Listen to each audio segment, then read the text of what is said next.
prepaid metre আহিলে আগৰ মাহৰ যেটো আনপেইড বিল আছে সেইটো লগত যোগ হৈ যায় সেইকাৰণে প্ৰথম মাহটোত মই আগৰ মাহত মই বিল দিয়া নাই বা আগৰ কিবা মোৰ এৰিয়াৰ আছে সেই বস্তুটো বিলটোৰ লগত জড়িত হৈ যায় সেইকাৰণে প্ৰথম মাহত বিলটো বেছি বেছি দেখে আমাৰ মানুহে যেতিয়া কমপ্লেইন দিয়ে তেতিয়া এপিডিসিএলৰ মানুহ কাস্টমাৰজনৰ ঘৰত যায় ঘৰত গৈ তেওঁলোকৰ লগত বহাৰ পিছত সাধাৰণতে সন্তুষ্টি হোৱা বুলি আমি গম পাওঁ আৰু সেকেন্ড মাহৰ পৰা বিলটো ৰেগুলাৰাইজ হৈ যায় এইটো হল এটা আজিলৈকে পোৱা অভিজ্ঞতা আৰু নেশনাল সাৰ্ভে এটা হৈছিলে অসমৰ স্মাৰ্ট মিটাৰৰ কাস্টমাৰ বিলাক আটাইতকৈ সন্তুষ্ট বুলি সাৰ্ভে ৰিজাল্ট ওলাইছে কিন্তু নতুনকৈ এই মাহত নতুন স্মাৰ্ট মিটাৰ লাগিছে সেইকাৰণে যিমান গ্ৰাহকৰ কমপ্লেইন আহিছে নতুন গ্ৰাহকৰ যদি স্মাৰ্ট মিটাৰটো বেয়া হলতেন পুৰণা গ্ৰাহকৰো কমপ্লেইন আহিলেতেন পুৰণা গ্ৰাহকৰ কমপ্লেইন হোৱা নাই নতুন গ্ৰাহকৰ কমপ্লেইন হৈছে আৰু যদি এপিডিসিএলৰ হসাই দোষ আছে স্মাৰ্ট মিটাৰৰ দোষ আছে আমি মিটাৰটো বদলাই দিব পাৰো সেইকাৰণে এইটো লৈ পেলাই আমি বহুত বেছি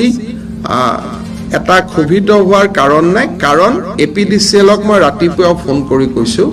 যে এটা এটাকৈ সকলোৰে সমস্যাটো আপোনালোকে ঘৰত গৈ সমাধান কৰিব লাগিব সেইকাৰণে মই ভাবো যে এইটো এটা টেম্পৰাৰী ফেজ হয় 2-3 দিনত এই সমস্যাটো আমি সমাধান কৰি লম আৰু হসাকৈ যদি কোনোবা মিটাৰ বেয়া আছে আমি বদলাই লম এটো লৈ পেলাই আমি মানুহক কষ্ট খাবটো নিদিও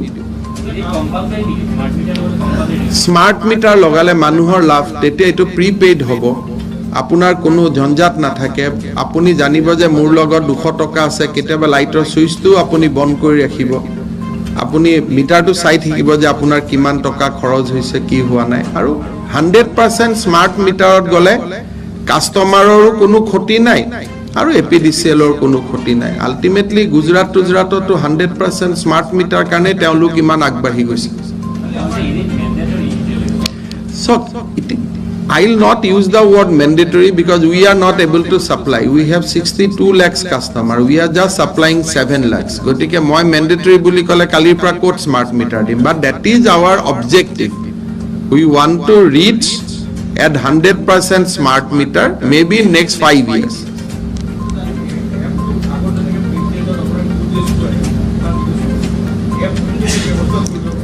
কৰিব পৰা যাব মই ভাবো যে ইনোভেশনতো কোনো অসুবিধা নাই গতিকে ৰাইজে যিখিনি সাজেশন দিয়ে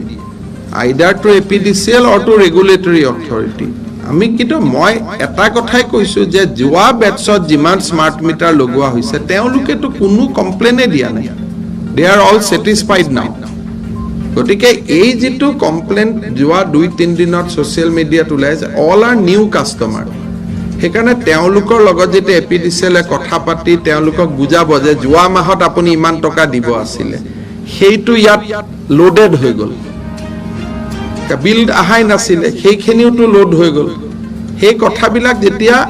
কথা পাতিব তেতিয়া সমস্যাটো সমাধান হ'ব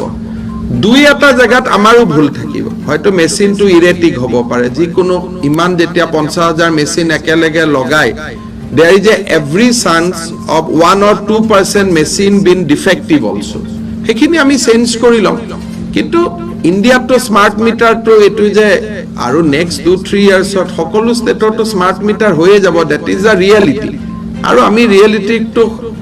reality to face koriboi lagibo aru message bilak to sob preset message thake এটা কোনোটো মানুহে দিয়া মেসেজ নহয় এবিলাক সব প্ৰিসেটত লিখাই থাকে এনেকে মেসেজ গৈ থাকে মেসেজ বিলাক কম্পিউটাৰৰ পৰাই উলাই কিন্তু এপিডিসিএলে কন্ট্ৰোল ৰুম খুলিছে তেওঁলোকক কালি পেপাৰত এডভাৰটাইজো দিব তেওঁলোকে ফোন নম্বৰ পাব মানুহে ফোন কৰিব পাৰিব আৰু কথা পাতি নিৰাময় কৰিব পাৰিব এটো লৈ পেলাই কাৰো অসুবিধা নহয়